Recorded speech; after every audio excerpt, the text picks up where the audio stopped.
Terus hari ini nih mau bawa siapa nih kira-kira undang? Kita kedatangan satu talent kita dari luar kota. Siapa namanya? Kayaknya namanya yang nggak bisa mati ya.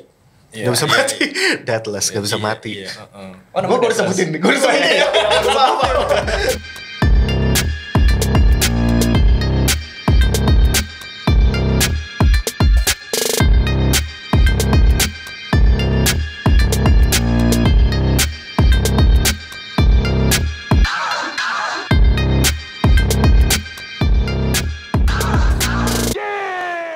Halo, Bo. Apa kabar, Bo? Hello. Welcome. Thank you, Welcome. NST udah NST Talk, ngajak masih gua sama kesini. NST Talk nih. Selamat datang, Rambo. Mungkin dari start lu bisa jelasin kali ya, nama lu siapa, asal lu dari mana. Gue biasa dipanggil Rams atau Rembo sih biasanya. Tapi kalau stage name gue pakai nama Deathless. Deathless. Ya. Oke. Boleh tau nggak asal-usul Deathless dari mana namanya? Kenapa Sebenarnya pilih Deathless? dulu kan gue basicnya anak band sih, anak Cheers. band. Ya main band, terus gue aktif juga di komunitas independen, musik independen di Bandung dan Indonesia lah. Terus gue pada waktu itu gue mulai explore mainin musik lain daripada ya ngeband biasa gitu. Akhirnya gue eksperimen sana sini, terus dapat referensi musik macam-macam gitu. Salah satunya adalah ambient dan musik ambient techno gitu. Kan jarang banget tuh, Bu. Oke, sebelum ke situ gue nanya dulu deh. Terus boleh cerita nggak background story lo? Maksudnya selama lo kenal musik tuh di umur berapa? Awalnya siapa yang kenalin? Perkenalan ke musik ya. Yes. Gue kenal musik kayaknya dari SMP deh. SMP. Tapi keluarga gue bukan dari keluarga musisi, bukan dari keluarga background musik, tapi memang ada om gue yang suka musik jazz gitu. Jadi dia yang rata-rata di keluarga gue yang ngajarin main gitar tuh dia, si om gue. Jadi main gitar di band ya? Iya, nah diajarin main gitar basic doang. Nah, tapi main gitar lebih dalam lagi tuh di tongkrongan, diajarin temen. Biasa ada temen yang jago kan, ngajarin yang lain. Akhirnya gue ya udah diajarin main gitar. Terus waktu SMP itu udah zaman-zaman dulu kan belum ada pensi ya. Yoi. Kayak pekan olahraga dan seni lah, porseni gitu di Tahun berapa tuh, Bo? Tua banget kayaknya, Bo. Tahun berapa tuh, Bo? Tahun berapa tuh, Bo? 20 tahun lalu. Sekarang umur berapa, Bu? Sekarang gue 38. 39 ya, tahun ini 39. 39, oke. Terus referensi lo pertama kali dulu dengerin itu pas lo mulai ngeband atau apa? Boleh tahu nggak sih cerita Kalau pas dikit? awal-awal gue ngeband tuh nyampur sih, ada kayak dulu suka Nirvana gitu, terus muncul ada kayak band-band punk kayak Green Day, Bad Religion gitu-gitu, standar deh kayak di anak-anak sekolahan nyampur-nyampur, terus Rajin. musik-musik alternatif 90-an gitu kan lagi rame kayak Sonic Youth gitu. Wih. Dulu ada kasetnya tuh MTV Juice ya. Iya, Kalau nggak salah. Alternative Nation. Alternative Nation. Oh iya, ketahuan umur kita, Bro. Kita nggak tahu ya. Makanya gue diem aja. Nanti gue muncul kok, Ketahuan umur kita, Bro. Ya, awal dewasa di situ sih musik, tapi lebih ini lagi, lebih dalam lagi tuh pas SMA karena ternyata lingkungan gua di SMA itu sebagian besar main musik karena kayak semua orang main musik tuh kayak dari SMA kelas 1 tuh kelas 2 tuh udah kayak semuanya ngeband gitu. Jadi kalau lu nggak ngeband lu nggak asik gitu. Tapi emang gitaris langsung ya awal-awal. Gua main gitar sama main bass dulu. Oke. Gitu. Jadi gue main di beberapa band gitu. Terus ya interestnya beda-beda gitu. Ada yang ngepunk, ada yang hardcore, ada yang alternatifan gitu. Hardcore-nya kayak siapa, Bu? Kalau dulu hardcore-nya kayak style-stylenya Fugazi Oke. gitu-gitu. Terus dulu sempat kayak Youth of Today, Shelter. Ya gitu yang nggak terlalu keras juga tapi sempat juga yang lebih kencang gitu. Kalau kayak Earth Crisis, Strikers gitu-gitu suka? Suka justru cuman kalau di sekolah gue udah ada tuh band yang bawain kayak gitu. Nah yang bawain yang lebih santai kayak Fugazi atau Shelter itu belum ada. Jadi bawain deh. Nah, terus balik lagi. Terus kenal masuk ke elektronik itu since tahun berapa? Nah, gua mengenal musik elektronik tuh di tahun 90 akhir 2000 awal. Itu ketika gua nemuin kaset soundtracknya Spawn sama Matrix. Itu kan udah mulai band dicampur sama elektronik. Di situ gua baru ada kayak Chemical Brothers, terus ada band-band terus ada Prodigy gitu-gitu kan pada mulai. Terus gue dikasih referensi dari teman gue ada yang lebih lebih ngawang tuh, ada Apex Twin gitu-gitu. Wis, Apex Twin. Oke. Gue ada albumnya tuh, ada beberapa tuh Apex Twin tuh. Terus balik lagi terus pertama kali itu langsung ngeband elektronik itu langsung into the modular world. Maksudnya langsung dulu, ke modular, dulu justru dunia kan modular, apa langsung starting dari scene dulu ngeband apa gimana? Dulu tuh transisinya. Gue inget tuh, jadi di sekolah gue kan bikin jadi organizer event untuk, kalau di Bandung tuh ada space untuk musik namanya Saparua. Sebenarnya gedung olahraga, cuman dipakai untuk event musik tuh kayak tiap minggu ada acara deh gitu.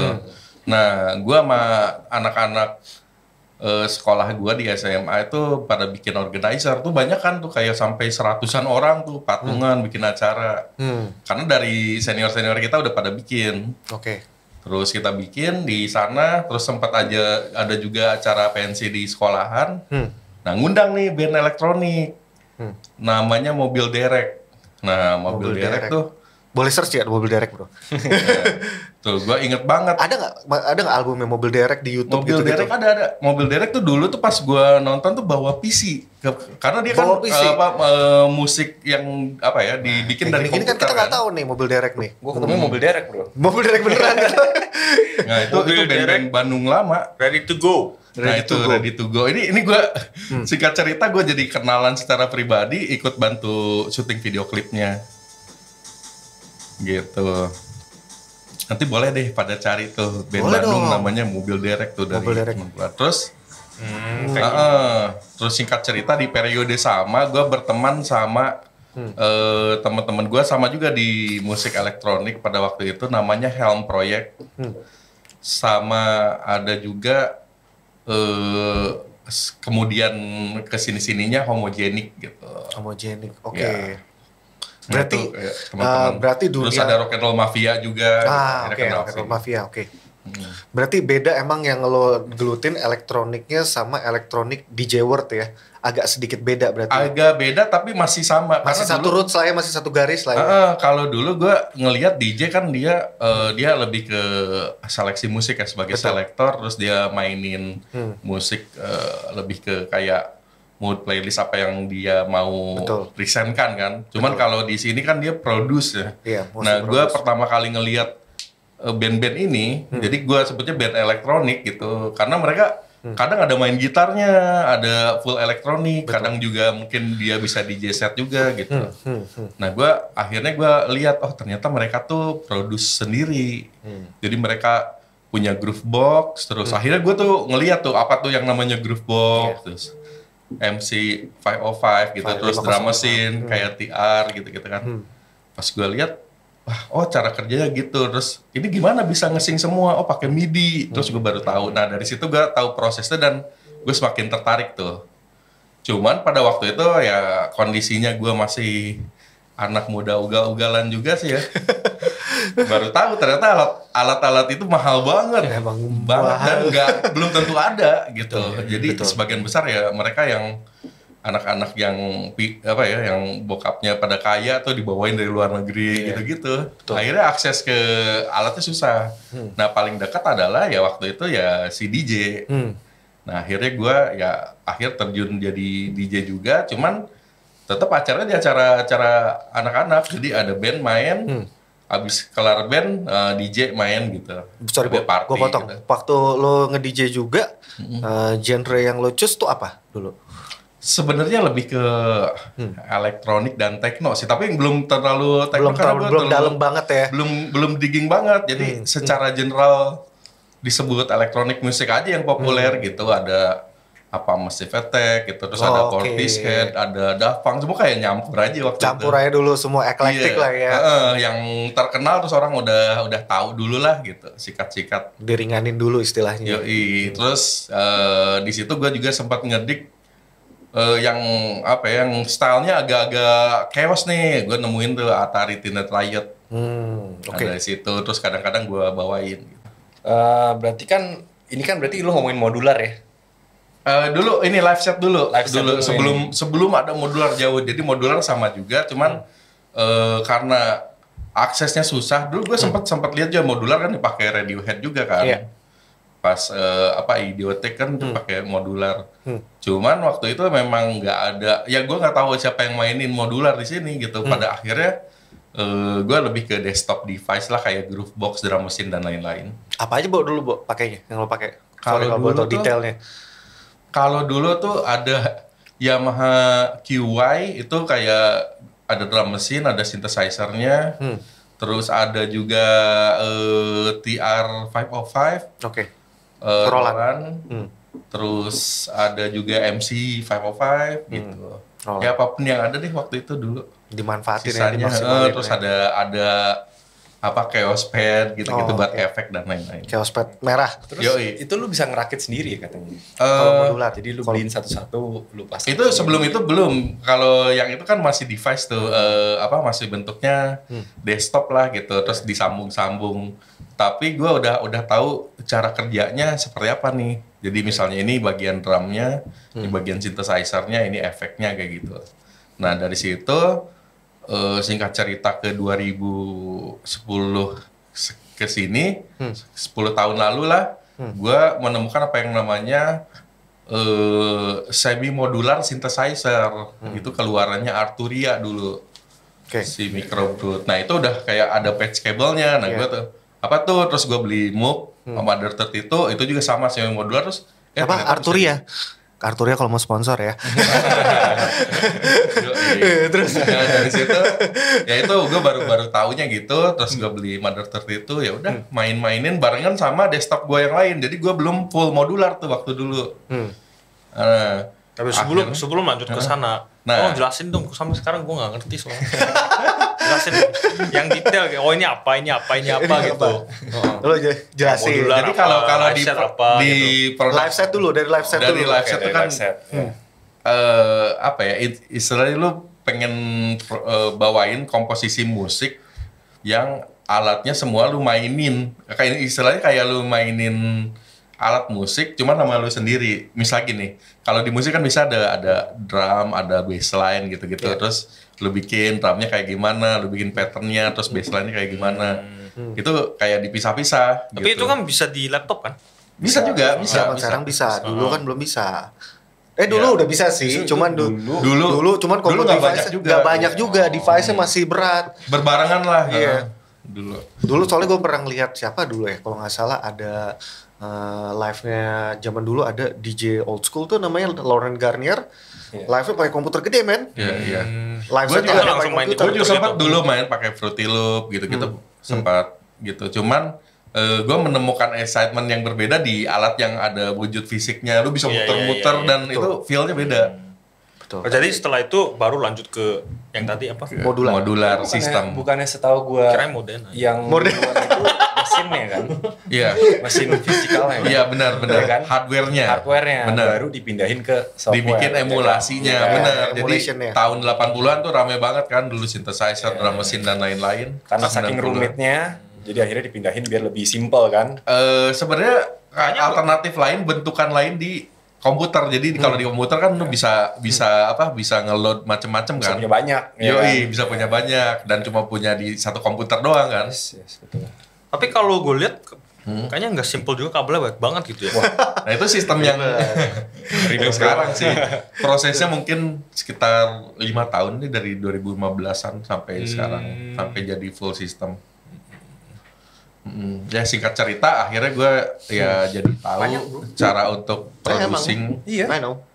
secara live gitu, composing live gitu. Jadi bisa kabel-kabelnya lu ingat semua gitu ya, ini apa. Dulunya gue tulis, tapi karena mungkin karena hampir tiap hari, jadi akhirnya flow-nya gue tahu dan gue pakai color coding gitu, misalnya untuk gate-nya apa, CV-nya apa, untuk yang synthesizer A, B gitu-gitu. Jadi dari warna kabel ini yang warna favorit lu tuh apa? Warna Kan pasti ada dong. Ini kayak pasti ya semua warna gue pakai. Sound gue yang paling favorite gue pasti pakai warna pink itu apa Jadi gitu. kalau indikasinya Namanya gini, patch, semakin banyak patch kabel yang dipakai, berarti semakin rumit komposisinya gitu aja. Kalau misalnya warna cuma ada 4 atau 5, berarti ya cuma 5. Oh, jadi ini lagi set yang gampang lah ya. Iya. Cuma ada 5 warna gue lihat. Iya. 5 Kurang warna. lebih gitu. Karena kan lagi lihat IG-nya dia kan. Berarti Karena ngajak-ngajak selain gue pakai buat perform, sistem gue jauh sebelum gue pakai pakai modular system, gue pakai desktop system juga buat untuk sound design dan gue pakai buat scoring film, fashion dan lainnya. Nah, so gue kan dari tadi liatin IG lu kan, biar bisa mengerti lah gitu. Ini orang kayak gimana sih gitu, gue lihat. Terus kenapa ada foto durian ya tiba-tiba ya? Soalnya semua foto itu semua tentang musik apa gitu, tiba-tiba ada durian gitu. Itu jadi gini, Wah, kalau mati. inspirasi musik kan biasanya di musik lain. Lu bisa terinspirasi dari apapun, Termasuk durian. Durian tuh misalnya lu ngobrol sama tukang durian jadi yang curhat, ini tuh durian tuh kalau misalnya panen itu setahun cuma berapa kali, kayak gitu-gitu. Ini dari tanah, airnya beda rasa, gitu-gitu kan jadi inspirasi gue bikin musik juga. Pantesan warna hijaunya paling banyak ya kabelnya. Warna hijaunya paling banyak. Terus kalau lu ngomongin sound design ya tadi ya, Iya. Hijau semua loh. itu kayak gimana sih? Jadi perkenalan gue ke sound design adalah ketika gue kan kerja di agency, creative agency sama multimedia company juga. Udah total sekitar 15-16 tahunan lah, dari 16 tahun lalu. Masih kerja di sana? Udah selesai, ceritanya udah pensiun. Fokus di musik sekarang. Mantap. Terus ya dari situ kan banyak bekerja yang berhubungan dengan visual dan audio juga. Nah di situ pada akhirnya gue beberapa pekerjaan yang sifatnya audio yang kebetulan gue hobi dan gue bisa juga, akhirnya eksekusi in-house yuk gitu. Kita bikin sendiri gitu. Ada kerjaan apa? Kerjaan re-recording misalnya, udah kita recording voice over atau misalnya Foley atau sound effect, akhirnya berkembang gitu. Seperti itu. Nah, itu tuh gue lakukan juga di masa setelah gue udah nggak kerja. Bahkan banyak beberapa kerjaan freelance gue tuh memang akhirnya dieksekusi. Kemarin kan pandemi tuh banyak di rumah tuh. Betul. Gue scoring film, scoring buat fashion gitu. Untuk yang lain-lain juga di rumah. Bahkan gue sampai bikin sample pack, jual-jual sampel-sampel audio gue gitu. Terus kalau jual sampel-sampel gitu lewat mana? Biasanya di Splice, terus ada juga di beberapa company yang ngontek gue untuk Custom gitu. Untuk Berapa, jadi bro? gue macam-macam sih. Dari mulai 8 sampai $35 Per pack. Tergantung berapa banyak ya?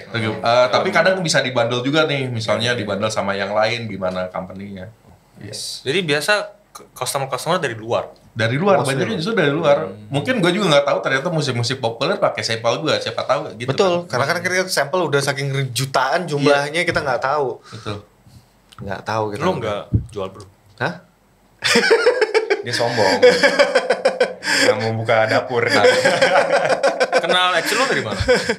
Dari komunitas juga ya. Komunitas Waktu itu juga. gimana dia? Gimana ya? Kayak nggak suka kayaknya ya. Brian nih memancing api. Nah, tapi di IG lu kan ada satu lagi namanya Near Crush ya. Iya, Itu apa, tolong kenalin dong. band gua itu band ceritanya gue kangen lah ngeband lagi gitu, musik-musik 90-an alternatif yang memang menginspirasi kita. Ya udah, itu iseng-iseng sama teman-teman. Gitu. Terus selain itu gue punya project juga namanya Profound Grief, itu mainin lebih ke techno yang secara general tuh. Kemarin baru terlibat di kompilasi namanya Arsip 001, rilisan label dari Bali namanya Non Archive. Nah Non itu Archive. isinya kompilasi produser musik elektronik se-Indonesia masa kini. Jadi ya saat-saat sekarang lah itu mereka rangkul dibikin jadi kompilasi itu. Salah satunya gue masuk di situ. Oke, nice Orang banget. hebat, orang Seru hebat. seru. Hah? Orang hebat ya? Hebat dong. Hebat dong. Justru Masa gue seneng ngelihat pergerakan ya musik elektronik walaupun base-nya dari manapun gitu ya saling support aja. Betul. Hebat dong.